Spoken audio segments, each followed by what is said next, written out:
Hi, I'm Mark Benedetto alongside Danny Pello, Harry Hawkins, and Taylor Denson. With a weekend full of important games, the TSN Football Crew is back to give you our insight on the men's hockey and basketball teams. This is the Weekend Report.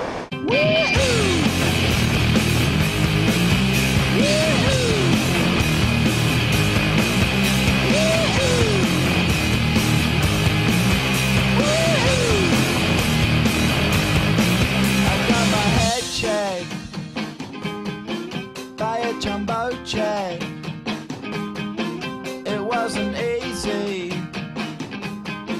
but nothing is.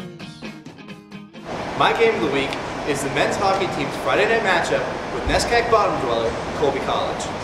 Aside from their penalty kill, the Mules are in the bottom 3 of every major statistical category in the NESCAC. This obviously bodes well for the Bantams, who have faltered slightly, losing 2 of their last 3 after they had put together a nice string of games to get back into contention for the NESCAC tournament.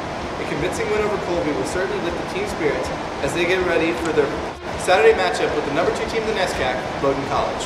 My game of the week is men's hockey taking on the Bowdoin College Polar Bears Saturday afternoon.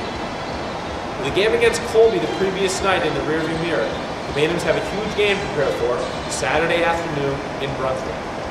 The last time the Bantams played Bowdoin, they took a 4-3 lead into the 3rd period and lost it, allowing a tying goal on a power play 5 minutes into the 3rd period and tying who are now the 2nd best team in the NESCAC. Trinity has faltered recently after a recent hot streak. In order to stay into contention for a high berth in the NESCAC playoffs, and maybe even a home game, the Bantams have to win this game against Bowdoin, a perennial powerhouse on the road. My game of the week is the Bantams men's basketball team against the Middlebury Panthers. With only 2 games left in NESCAC play, the Bantams will find a way to pull off the victory against one of the best Division III teams in the country. At an impressive 21-1, the Panthers are establishing themselves as a national powerhouse and are sure to bring their A-game on Friday as they look to move to a dominant 9-0 NESCAC play. The Panthers are led by senior forward Ryan Sherritt, who is averaging 20 points and 10 rebounds a game. The only loss this season for Middlebury was decided by just 1 point and came on the road against number 21 Team State. If the Bantams can draw a big crowd at home and maintain a constant level of play, they will have a chance to pull off the gargantuan upset. Additionally, sharpshooters like Graham and DeStasio will need to execute from beyond the 3-point line, and senior center Chris Applegate will need to deliver a strong performance in the paint come Friday. A day after taking on a tough Middlebury squad, the Bantams men's basketball team will have to turn their attention to Williams on Saturday, its last NESCAC opponent of the season. Williams started out conference play by going 3-1, but they've struggled of late, losing 3 out of their last 4 games. Trinity will have to contend with the East's high-scoring offense, which ranks 3rd in NESCAC and averages almost 78 points per game. The Bantams have played well defensively all season, leading the NESCAC in scoring defense at 60 points per game. However, Trinity is also shot 40% from the field from 3 out of the last 4 games. The offense plays more consistently against Williams, and will be prepared to win on Saturday against a struggling Williams squad. My player of the week is junior defenseman Adamo Michelli. This year, Michelli has 0 goals and 2 assists, down from 2 goals and 6 assists that he tallied last year. However, Michelli has been a major contributor on the defensive end of the ice, especially on the penalty kill. The Bantams had the number 2 penalty kill in the NESCAC, stopping the opposition 88.7% of the time, and Michelli is certainly a big reason for that high percentage. Also, do not be surprised if Michelli gets more involved in the offensive side this weekend and through the rest of the season as the Bantams make a final push for the NESCAC tournament. My player of the week is sophomore goaltender Ben Coulthard. After struggling in the early parts of the season and not getting consistent playing time, Coulthard has come on strong in the second half of this season for the Bantams. He suffered a foot injury around Christmas that kept him out for the first week of the second half of the season.